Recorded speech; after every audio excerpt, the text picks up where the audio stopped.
मैं उत्कर्ष राघव, आपका होस्ट, आपका दोस्त, स्वागत करता हूं आपका वायरल प्लैनेट न्यूज़ के एक और एपिसोड में। इस वक्त की सबसे बड़ी खबर जो आ रही है वो दिल्ली से आ रही है। जी हां, दिल्ली के sitting chief minister, the party with a difference, जो कि राजनीति बदलने आए थे, उसके कन्वीनर श्री अरविंद केजरीवाल को एनफोर्समेंट डायरेक्टरेट ने फाइनली अरेस्ट कर लिया है। इससे पहले भी ईडी ने अरविंद केजरीवाल के खिलाफ करीब 6 से 7 समन्स इशू किए थे, लेकिन वो उसे अपनी चीफ मिनिस्टर रिस्पॉन्सिबिलिटीज़ और इलेक्शन कैंपेनिंग के बहाने से एस्केप करते चले आ रहे थे।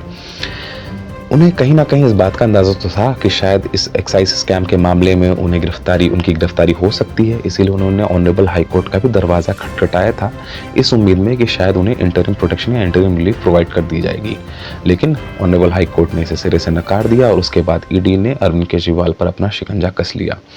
अरविंद केजरीवाल आम आदमी पार्टी के पहले प्रोमिनेंट लीडर नहीं है जो कि इस मामले से जुड़े जिनकी गिरफ्तारी हुई है। इससे पहले सत्येंद्र जैन और मिस्टर मनीष सिसोदिया की गिरफ्तारी इसी मामले से हो चुकी है, जिसे आम भाषा में शराब घोटाला कहा जाता है।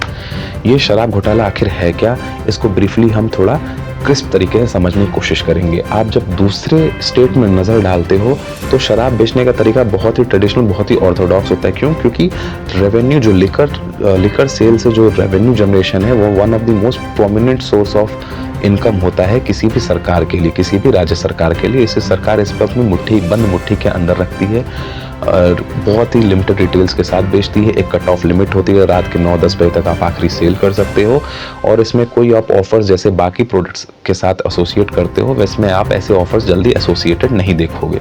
हालांकि 2021-22 में अरविंद केजरीवाल द्वारा लाई गई एक्साइज पॉलिसीज़ में ये काफ़ी सारे चेंजेस हमें नज़र आए। करीब 8 से 9 लाइसेंसेस बांटे गए, जिसकी वजह से दिल्ली के हर नुक्कड़, हर गली, हर कोने में एक नई शराब की दुकान हमें नज़र आने लगी।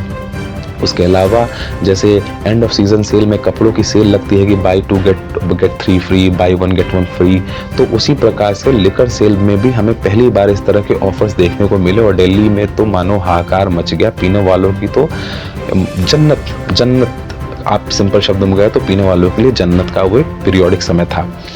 उसके बाद ये आरोप लगते हैं अरविंद केजरीवाल पे कि इन लाइसेंसेस के जो 800-900 लाइसेंस लिकर लाइसेंसेस उन्होंने बांटे प्राइवेट प्लेयर्स को, बड़े प्लेयर्स को। इनके एवज में उन्होंने काफ़ी किकबैक्स रिसीव किए और उन फंड्स का मिस अप्रोप्रिएशन करते हुए उन्होंने गोवा इलेक्शन में इस्तेमाल किया।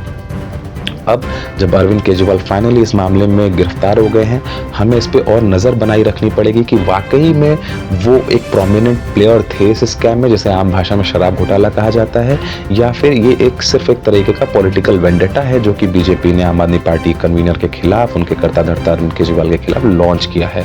इस बात की गहराई का अंदाज़ा हमें तभी चलेगा जब पीएमएलए कोर्ट में इसकी कल सुनवाई होगी, उसमें कुछ फैक्ट्स निकल के आएंगे। हालांकि अगर आप पहले नज़र डालें तो मिस्टर मनीष सिसोदिया और सत्येंद्र जैन को भी कोर्ट से कोई खास राहत नहीं मिली है, तो कहीं ना कहीं इस बात का अंदाज़ा तो है कि कुछ तो मामला ऐसा है कि कोर्ट भी इसमें कंक्रीट मानती है, उनकी गिरफ्तारी को सही ठहराती है। उनकी गिरफ्तारी के बाद ऑपोजिशन एज यूजुअल वही रेटरिक के साथ गवर्नमेंट पे हमलावर है। अगर शशि थरूर की माने तो उनका कहना है कि डेमोक्रेसी पे बहुत बड़ा, सबसे बड़ा हमला है।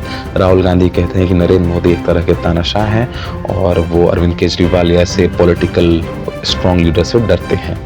इस मामले की गहराई को बने रहने के लिए, इसको और ढंग से जानने के लिए आप देखते रहिए वायरल प्लैनेट न्यूज़। धन्यवाद।